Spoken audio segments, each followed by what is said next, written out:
Good evening everybody. कैसे हो? सब ठीक? बढ़िया, फर्स्ट क्लास। आवाज आ रही है प्रॉपर? ठीक है, स्टार्ट करते हैं एक नया टॉपिक।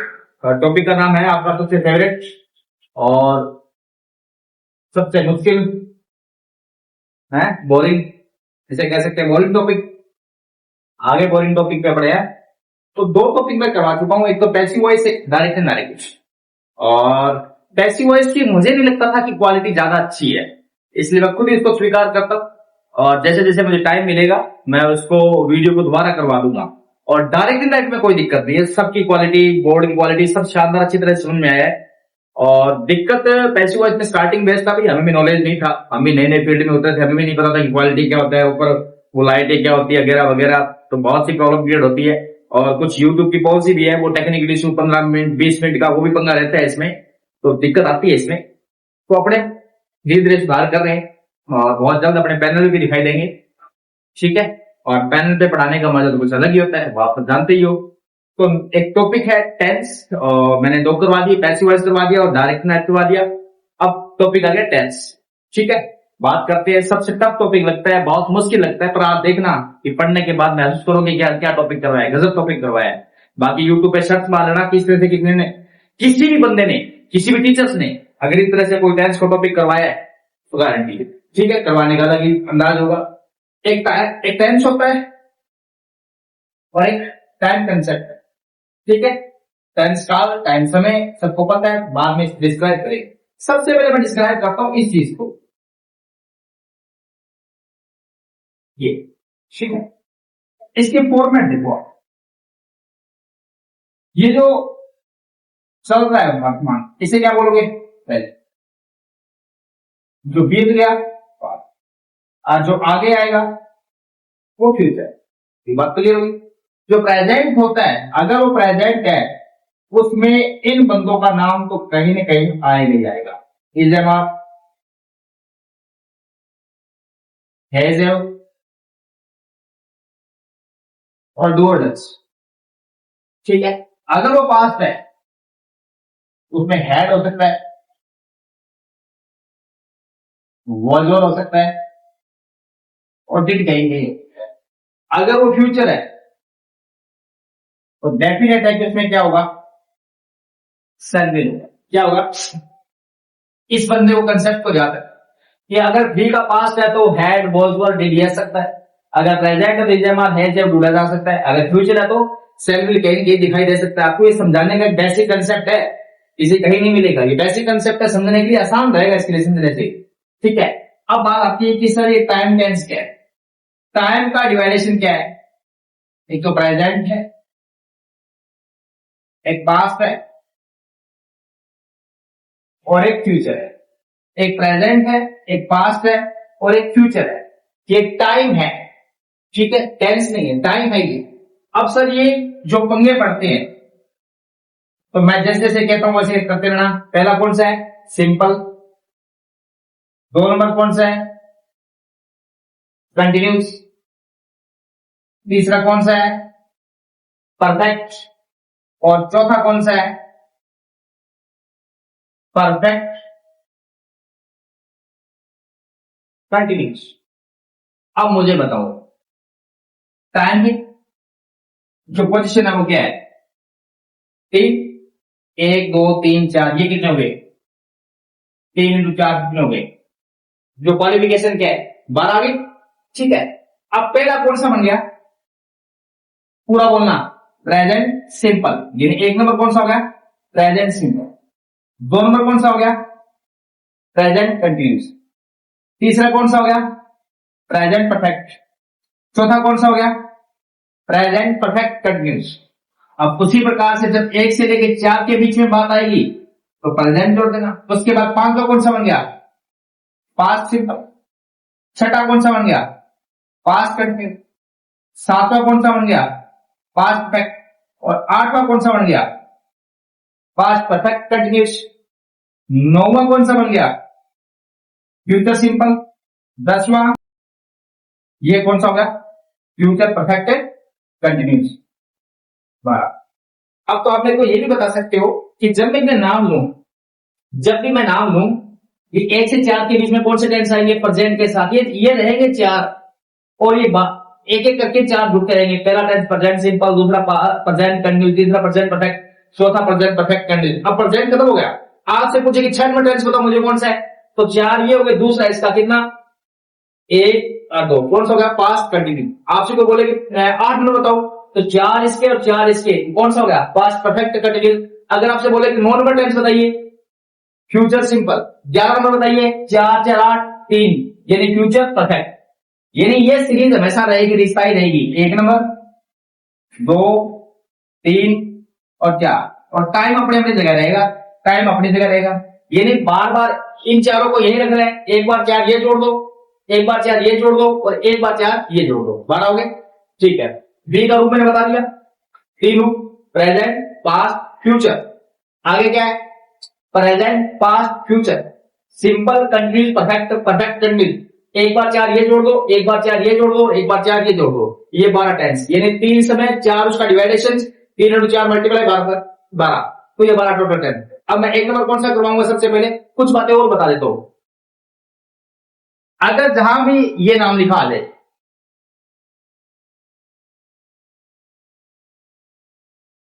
कंटिन्यूस, तो ध्यान रखना वर्ब के साथ हमेशा क्या आएगा आएंगे, या जहां भी कंटिन्यूस लिखा आ जाए वहां वर्ब के साथ क्या आएगा कंटिन्यूस। का दूसरा नाम प्रोग्रेसिव भी है भैया, कुछ गाइडों में प्रोग्रेसिव भी लिख रखा है इसको, ठीक है, प्रोग्रेसिव इसका टाइटल है।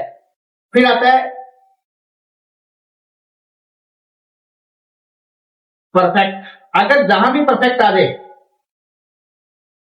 क्या होगा वर्ब थर्ड आएगी, क्या आएगी वर्ब थर्ड आएगी। याद रखना दो चीजों को, कंटिन्यूस जहां भी आ जाए वर्ब आईएनजी, परफेक्ट जहां भी आ जाए वर्ब थर्ड आएगी। ठीक है, ये बातें थी। अब चलते हैं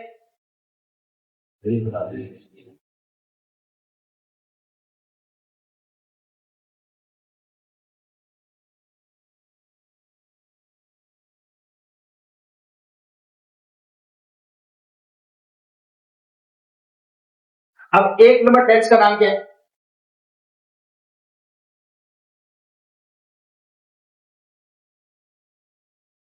प्रेजेंट सिंपल। क्या नाम है प्रेजेंट सिंपल। हिंदी पहचान 10 यानी बोर्ड एग्जाम में कहीं काम आने वाली नहीं है। फिर मैं दिखा देता हूं, कहीं काम नहीं आएगी। जैसे मैं बाजार जाता हूं वह खेलता है अगर वगैरह, कहीं काम नहीं आएगी। जो आपके सिलेबस में मेंशन कर रखा है वो एडवर्ब मेंशन कर रखा है। तो पहले टेंस का नाम क्या है प्रेजेंट सिंपल। और मैंने अभी बताया था बी का एक फॉर्मेट बताया था आपको, ये बीच वाला कौन सा था प्रेजेंट, और इसमें या तो इजेमआर आएगा या इसमें डू रह जाएगा या इसमें आपका हेज आएगा। ठीक है, अब अपने चलते हैं प्रेजेंट सिंपल के। अब इसकी एडवर्ब देखो कौन कौन सी बेटा। सबसे पहले एडवर्ब ये मेंशन की आपके बोर्ड क्लास, ठीक है, और यही कंपटीशन में एरर बन के आती है। कंपटीशन लेवल में जो एलडीसी का एग्जाम होने वाला है 7-8 क्वेश्चन टेंस के आएंगे और 7-8 क्वेश्चन में ये एरर पूछी जाएगी आपसे। और कैसे एरर आएगी वो अभी आपको मैं बता देता हूं, कैसे एरर आएगी अभी आपको मैं क्या करता हूं मेंशन करता हूं कैसे पूछा जाएगा। अब एडवर्ब याद करनी है आपको, always, often, sometime, generally,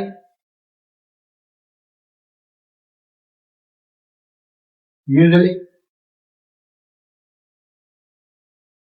never, each, every,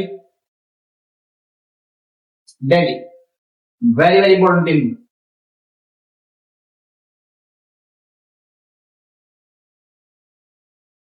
in the morning,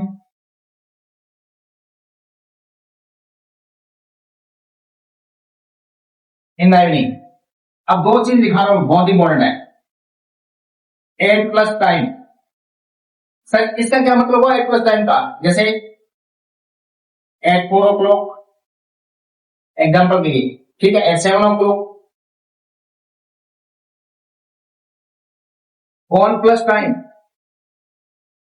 example के लिए ऑन संडे, ऑन मंडे, ये चीजें। ठीक है, आपको एडवर्ब फिर करा, ऑलवेज, ऑफन। सेल्डम कहीं लिखा है क्या? सेल्डम लिख लो, नहीं लिखा है। सेल्डम भी लिख लो, अगर लिखा है तो कोई बात नहीं, नहीं लिखा है लिख लो। Seldom very very important.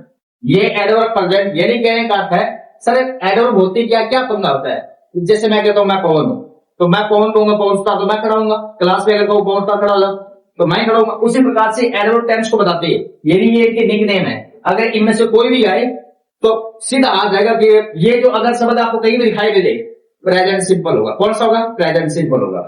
अब ठीक है सर, इतनी बात तो समझ में आ गई हमारे, आगे चलते हैं।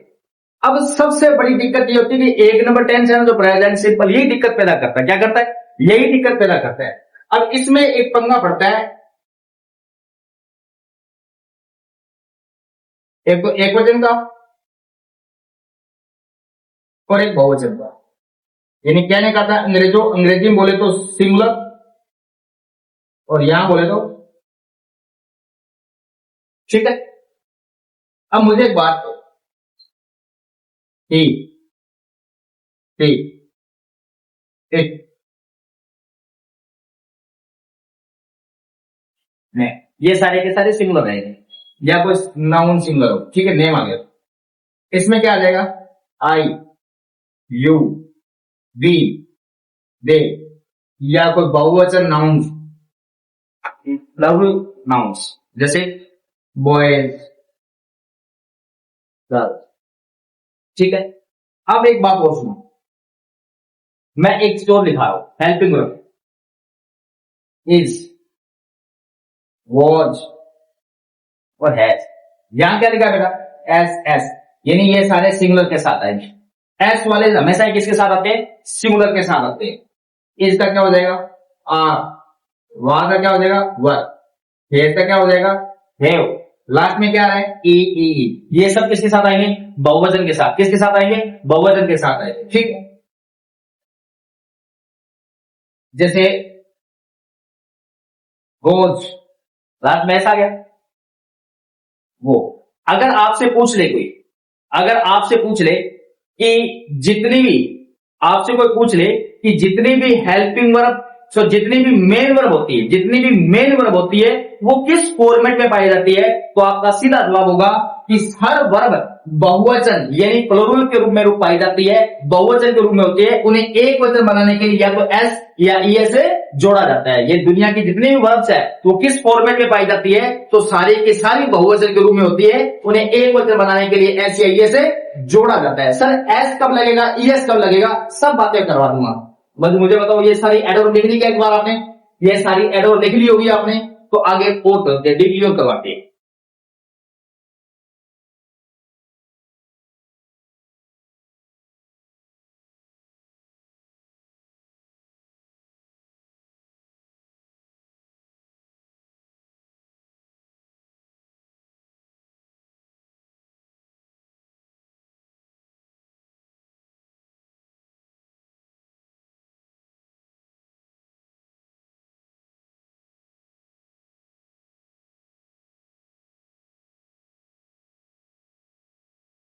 सिंगुलर सब्जेक्ट यानी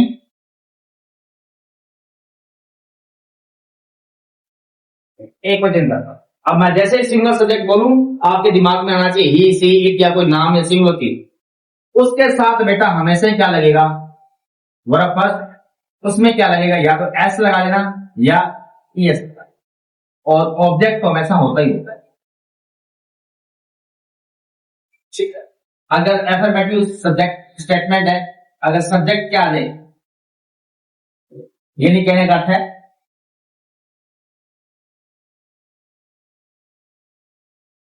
बहुवचन करता है तो ओनली वर्ब फर्स्ट लगेगी, कोई पंगा नहीं लेना, ठीक है।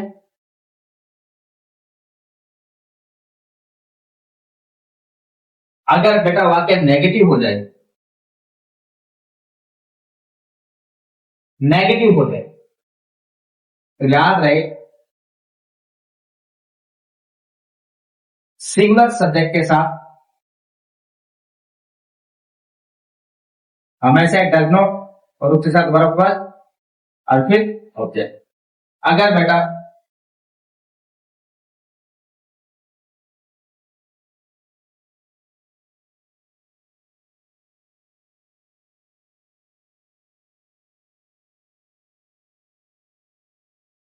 यानी सिंगुलर सब्जेक्ट के साथ क्या आएगा, डज नॉट। देखो ईएस लग गया ना, एक वचन के साथ ऐसे ईएस तो रहेगा इस टेंस में, और बहुवचन कुछ, ठीक है।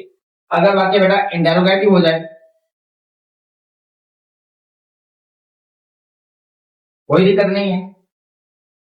सबसे बड़ी पहचान इंटेरोगेटिव में क्या होगा, क्वेश्चन मार्क क्लास में क्या होगा।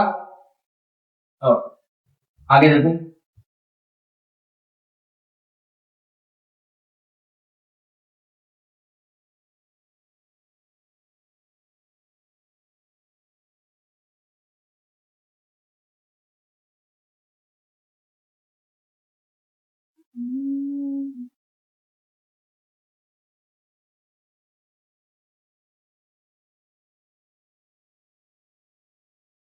ये ये तीनों फॉर्मेट आप अच्छी तरह लिख लो।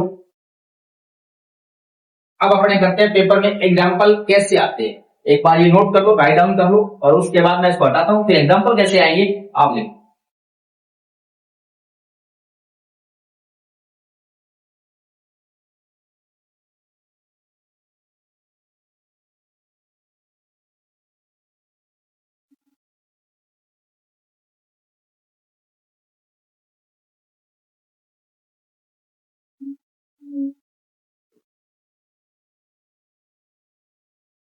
जैसे पेपर में एग्जाम्पल आया,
जैसे एग्जाम्पल आए, अब जैसे पेपर में आपके एग्जाम्पल आए, तो सबसे पहले टेंस करने का सबसे बढ़िया नियम यह है कि आप सबसे पहले टेंस को पहचानो, और टेंस को पहचानने के लिए उस कहीं न कहीं फॉर्मेट में एक एडवर्ब दी होती है, उस एडवर्ब को आप पहचान गए तो काम इजी हो जाता है। जैसे स्टेटमेंट लिखाया, Ram always go to temple, और जैसे ही आपने पढ़ा तो आपको तो दिमाग में आ गया कि पवन सर ने करवाया था कि ऑलवेज कहीं की आ जाए, ऑलवेज आ गया, आपने पहचान लिया कि टेंस तो प्रेजेंट सिंपल है, और जैसे ही आपने टेंस को पहचाना कि प्रेजेंट सिंपल है, तो आप भाग के आओ करता। देखो करता एक वचन है, बहुवचन है, करता एक वचन है, राम क्या है, नाउन है, नाउन है, सिंगुलर नाउन है, और मैम क्या होता है, सिंगुलर होते हैं। तो एक वचन के साथ एस या ईएस लगता है, इसमें क्या आ जाएगा बेटा,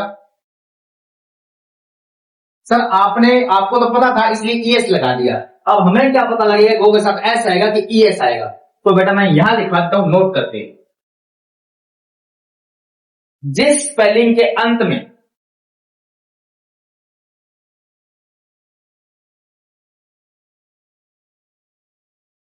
S H C H X Z O हो, वहां हमेशा क्या लगेगा, ईएस, और अदरवाइज क्या लगेगा, एस लगेगा। इस स्पेलिंग के अंत में क्या था, गो के ओ, और ये आ गया ओ, तब क्या लगेगा, ईएस। और जैसे मैं कहूं प्ले, लास्ट में क्या गया वाई, कहीं वाई आया क्या, नहीं आया, तो ओनली क्या लगेगा एस। मैं कहता हूं वो, लास्ट में क्या गया ओ, तो क्या लगेगा ई एस, यानी एस कहां लगेगा और ई एस कहां लगेगा, मैंने क्वालिफाई कर दिया है, ठीक है, इसलिए मैंने ई एस लगाया है। और ई एस क्यों लगाया, प्रेजेंट सिंपल क्यों माना है, ऑलवेज माना है। सर एस ई एस एक वचन के साथ ही लगते हैं, हाँ जी, राम एक वचन था, नाउन था, नेम था, इसलिए ई एस लगाया। आगे बात की ये स्टेटमेंट आया, क्या आ गया एवरी, जैसे ही आपने एवरी देखा प्रेजेंट सिंपल है, और एक वचन जैसे ही आपने देखा कि एवरी आ गया प्रेजेंट सिंपल है, तो आप वाक्य करता पे आओ, करता एक वचन है बहुवचन है, करता बहुवचन है, तो कुछ नहीं, जैसे वर्ब आई ज्यों की क्यों लगाई जाएगी, क्या आ जाएगा हेल्प का हेल्प हो जाएगा। यानी आपको सबसे पहले टेंस पहचानना, और टेंस पहचानने के लिए क्या करना पड़ेगा कि उस स्टेटमेंट में कहीं ना कहीं कोई ना कोई एडवर्ब आई होगी, क्या आई होगी, कोई ना कोई एडवर्ब आई होगी, और जैसे एडवर्ब को पहचाना, अब तुम वाक्य की सब्जेक्ट कौन सा है, और सब्जेक्ट पहचाना आपने क्या है, बहुवचन है, प्लूरल है, दे है, तो आपने हेल्प जो मेन वर्ब आई हो सेम की सेम लगा दी, उसमें कोई छेड़खानी नहीं करनी, यानी ये एफर्मेटिव स्टेटमेंट आपकी कंप्लीट हो गई। नेगेटिव स्टेटमेंट पढ़ते हैं, सबसे पहले पूरा स्टेटमेंट पढ़ो। ऑन प्लस टाइम किस में आता है, प्रेजेंट सिंपल में आता है, यानी ऑन प्लस टाइम मैंने लिखाया था, और वाक्य करता क्या है, करता एक वचन है बहुवचन है, एक वचन है, तो एक वचन के साथ मैंने अभी लिखाया था डज नॉट आता है, क्या आता है डज नॉट, और ध्यान रखना डज नॉट, डू नॉट और डिड नॉट के बाद हमेशा ही वर्ब आती है, उसमें एस एस कभी नहीं लगता, दोबारा लिखा देता हूं, यानी कहीं भी लिखा आ जाए डज, डू, डज और डिड कहीं भी लिखा आ जाए, तो उसके बाद ओनली वर्ब फर्स्ट, क्या है ओनली वर्ब फर्स्ट, उसमें कोई छेड़छाड़ नहीं करनी, और भगवान के देन से दू ही दे रखा है। स्टेटमेंट पढ़ो, boys not come to school on Sunday, on plus time फिर आ गया, किसमें ठीक ठीक ऑन प्लस टाइम फिर दे दिया, वाक्य करता एक वचन है बहुवचन है, बहुवचन है, तो बहुवचन के साथ हमेशा क्या आता है डू नॉट आता है, और मैंने अभी सिखाया है डज नॉट, डू नॉट और डी नॉट के बाद जस्ट ओनली वर्ब फर्स्ट आती है, कम का कम, ठीक है। देखो आगे, सबसे पहले देखो क्या ऑन प्लस टाइम फिर आ गया, कोई बात नहीं, करता क्या है सिंगुलर है प्लूरल है, सिंगुलर है, इससे पहले क्या आएगा डज आएगा, और ये सेम की सेम वर्ब लिखी जाएगी। सर आपने इसमें नोट क्यों नहीं लगाया, क्योंकि क्वेश्चन पूछने वाले ने हमसे वाक्य में नोट नहीं पूछा है। सर इंटरोगेटिव क्यों माना, लास्ट में क्वेश्चन मार्क आ गया, इसलिए इंटरोगेटिव माना, एक वचन के साथ डज आता है, याद है एक वचन के साथ हमेशा क्या आएगा डज, बहुवचन के साथ हमेशा क्या आएगा डू आएगा। आगे चलते हैं, स्टेटमेंट पढ़ा आपने, एवरी आ गया, क्या आ गया एवरी आ गया, फिर बाकी कर्ता के पास हो, कर्ता क्या एक वचन है बहुवचन है, बहुवचन है, क्या आएगा डू, और मैंने अभी लिखा है डज डू और डिड के बाद हमेशा वर्ब फर्स्ट आती है, इसमें एसएस नहीं लगेगा, नहीं लगेगा क्योंकि करता क्या है बहुवचन है। ये थे आपके एग्जांपल जो पेपर में पूछे जाते हैं, ठीक है, बेसिक कंसेप्ट यही थे, बेसिक कंसेप्ट क्या थे यही थे, आगे और करते हैं और डीपली करवाते हैं इतने लिए।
जैसे यार अब इसमें कहीं एडवर्ब नहीं दे रखी, कहीं एडवर्ब नहीं दे रखी, ध्यान रहे बातें पढ़ते, water boil at 100 degree centigrade, ध्यान रखना वैज्ञानिक तथ्य,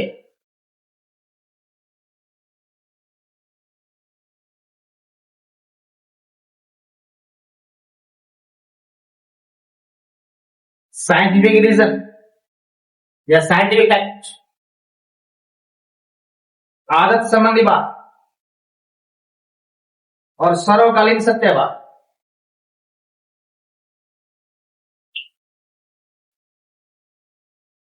यूनिवर्सल ट्रुथ। ये तीनों बातें कहीं भी आपको दिखाई दे जाए वो प्रेजेंट सिंपल में आएगी, चाहे उसमें एड ऑफ दे रखी हो या नहीं दे रखी हो, कोई फर्क नहीं पड़ेगा। किसमें आएगी? प्रेजेंट सिंपल में। पानी 100 सेंटीग्रेड पे उबलता है, साइंटिफिक रीजन है, साइंटिफिक फैक्ट है, तो कई एडवर्ब आए चाहे नहीं आए, आपको प्रेजेंट सिंपल की ओर अकॉर्डिंग व्यवहार करना है।